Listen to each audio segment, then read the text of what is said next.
Hello everybody, and welcome back to OMB Reviews. I am the critic who is a cynic. Hope you're doing well, and today we'll be doing a box office preview as we have the final estimates for Venom, Let There Be Carnage, and also some estimates for other films like Shang-Chi, which is based on the numbers that we have right here, and if the numbers are very close, the film will indeed reach the break-even number, as I had said last weekend, easily passing the $200 million domestic total and likely to make even more as it continues its release theatrically. But before going further into this and other films, please make sure you smash that like button, light up that fire button if you're watching over on Odyssey. Also, make sure you subscribe to the channel with that bell notification turned on. That way you know every time a new video or live stream goes live on the channel. So, what's coming in number one this weekend is expected to, no surprise, to be Venom 2, Let There Be Carnage, expected to make a whopping $71 million. As a frame of reference, remember that Shang-Chi made $75 million in its opening weekend, and everyone and their mom went crazy over that film, doing that kind of a number, and so this film is expected to make around $71 million. However, the range, as I had mentioned a little bit yesterday, has actually gone up a bit from what it was previously. So the actual range itself is between $60 and $80 million. And so the film, if it does overperform, could actually reach upwards of $80 million, putting the total domestic range between $140 and $170 million, meaning that it likely will fall somewhere around that $150 to $155 million range. Now, if that is indeed the case, and if that number holds, and if we see a similar number or better over in the international market, which I would say is relatively likely just based on the way that films like this tend to work, then this film is set to be in a good position to also reach its break-even point and also make a little bit of profit on the side. So, of course, we'll have to wait for the official numbers internationally to come in this Sunday, and, of course, I'll be looking at that week 2 drop-off as well.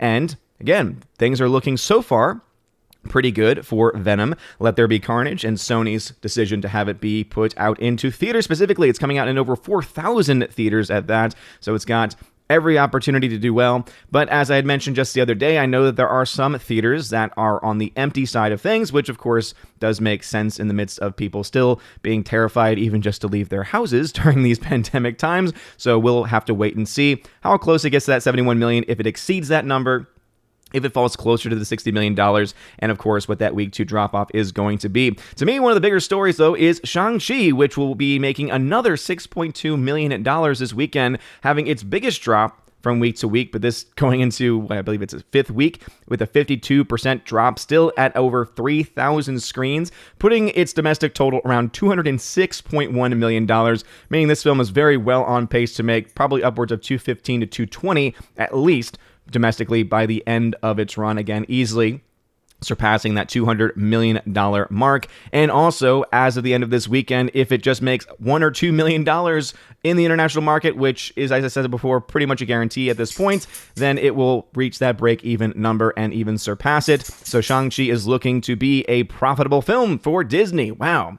Disney was able to actually do it, not relying on Disney Plus numbers, not relying on any kind of weird accounting, but actually was able to put out a film that made money. And of course, a big part of that is its success in the domestic market. No thanks to the international market, where it is still doing pretty much nothing in comparison to so many other films. And even though that is the case, it's still interesting because it's still one of the lowest grossing films in Marvel's history. Dear Evan Hansen expected to have a 62% drop in its second weekend. It's going to be pretty bad news for Dear Evan Hansen as far as any profitability standard for that movie. Just going to be honest there. Free Guy continuing to somehow make, again, over $2 million. The fact that this film's been out for 7-8 weeks at this point, and it's still having some pretty decent drop-offs. It's kind of, again, an amazing thing to see. Candyman still making a little bit of money. Jungle Cruise also still out, though I imagine with only being out at 1,300 screens, Jungle Cruise is probably getting pretty close to being on the way out. I imagine that a physical release for that film is also coming out around the corner.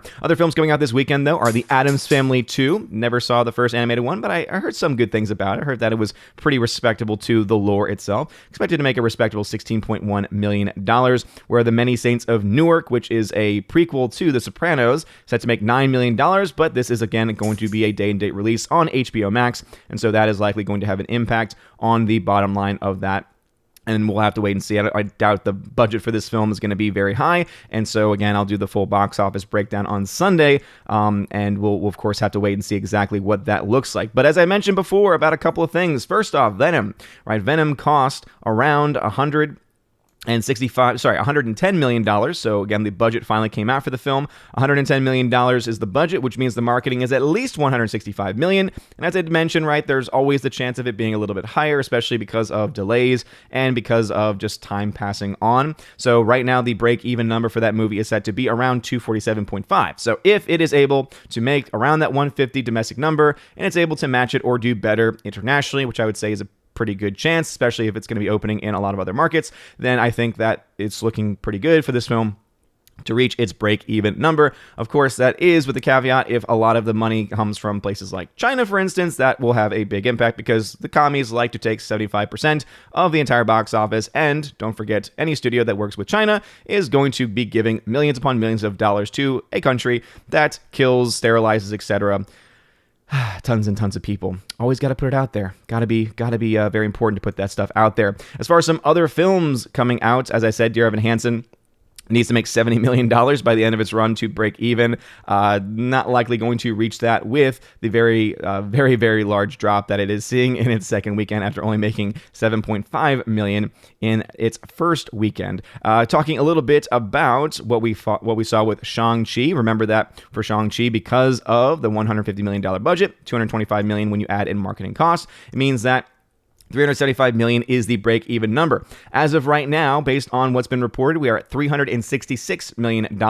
So if the $6 million it is expected to make this weekend holds, that means the film will be around $372 million, and it only needs to make it about $2 or $3 million internationally, which would be be very odd if it didn't make at least that much money this weekend. And so this film, as I said, will probably end up closer to the $380+ million range, meaning it will indeed surpass the break-even number and fall into the profitability territory. And on top of that, any money it's going to eventually make on 4K, on Blu-ray, on DVD, this film is indeed financial success, though not the largest of financial successes by any means. But what we can say is that Shang-Chi did not flop. That is pretty much a given at this point in time. And so, Venom Let There Be Carnage. We'll have to wait and see if it's able to match this or exceed it, because if it exceeds it, it'll be in a very, very good position, especially depending on how well it does overseas or not. And right now, early reviews are looking pretty good. I've been hearing some positive things about it, some mixed things about it, some saying it's better than the first film, some saying that they prefer the first film. So once again, like with so many of the other big budget films that come out this year, it's going to be a mixed bag. And so we'll see if there's enough word of mouth to get people to go out to actually go to the theater to see this movie instead of waiting for, a month plus for it to be available on VOD or PVOD or anything like that. But anyway, what are your thoughts about this? Do you think Venom Let There Be Carnage will be successful? Do you think it's going to match that $71 million it's expected to make, or even get to the higher end of the $80 million range? And also for Shang-Chi, are you kind of surprised that it's been able to reach the point of profitability? I know there's a lot of people who every time I mention Shang-Chi continue to try and say like, oh, it's going to barely creep past $200 million and oh, it's not going to make money. But hey, here we are. We got to be honest. It indeed made money, or at the very least by the end of this weekend, will have made net gain, net profit. And again, those are just the numbers as they are. People can try and claim, oh, but what about this and what about that? It's talking about, possible extra expenses, but unless they've been reported, unless we can actually use them and implement them in a fair way, at that point, it's just speculation and hearsay, and there's really not much that we can do with that as far as the actual box office numbers are concerned. But let me know your thoughts about this and anything else I mentioned in the comment section below. If you like this video, smash that like button, light up that fire button. If you're watching on Odyssey, you're all amazing and beautiful people. I hope you all have a wonderful rest of your day. And as always, God bless. And now for a huge shout out to all of my September Locals Patreon and Subscribe Star members. First with my Locals members, Cats App, D Sharp, It's a Modern Major General Story, Laura Bifford de Hobbit, and Robert Barnes. I want to give a shout out to, especially to Laura, who is now a double supporter on Locals and on Patreon. So thank you for that. And to all of my Locals members. A shout out also to my Patreon members, Andrew Hoyle, animation commentator Brandon, Brian P., Christopher Bowman, Don Bruno de la Mancha, Father Christopher Miller, hail to you, Father, Father Damian Cook, Garrett Searles, Hannibal Grimm, Harold Francis, Inflamed Wood, Jacob Juice, Jeffrey Toon, Joe Horn, Jonathan Carney, Gomer Kyle 79, Thor the Modern Major General's Story once again, Mike Jackson, Mad Mitch Dunaway, Mondo Spieler, Mr. Peabody, On to June, Orange Hat Reviews, Out of Step with Reality, Priscilla Hall, Rosetta Ullen, Teresa Martin, Theodore Bendon, Tina Bojan, and Tina B, the Empress of the Universe. And a shout out also to my Subscribe Star members, The R, Fast Reaction, Nosferatu Gatsu, John B, Perpetual Punster, Mr. Roy, Glinzer, J. Alex McCarthy Jr., Dean Heiss / the new number 2, J-Rod the Beer Guru, and ZK Man. Thank you all very much for supporting the channel. And I want to give a huge shout out to new members, one-time supporters over on Locals, Kara Tharp, K Tharp 56, and Brett D 90. Thank you again for being a one-time supporter over on Locals, and also to my newest Patreon member, Stan Gunovic.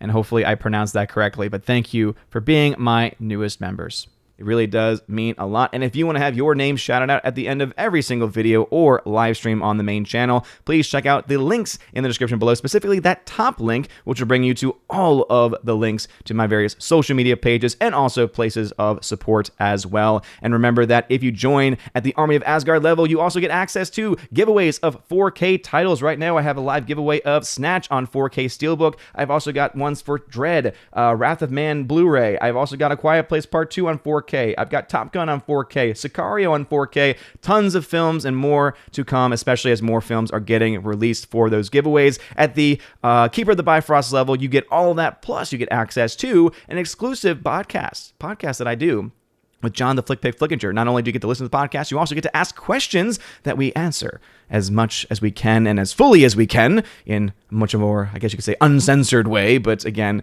a much more free-flowing way for our members over there at the Keeper of the Bifrost level and above. And if you join the Chosen of Valhalla level, you get access to all of those things, plus in your first month, you get a free t-shirt, your choice, and I send it to you no matter where you are in the world. And also, you get to once a month be featured on the channel in the Chosen of Valhalla live stream, where we talk about movie, news, and pretty much anything that you want to talk about. So if that all sounds like fun to you, check out those links below. You're all amazing and beautiful people. Hope you all have a wonderful rest of your day. And as always, God bless.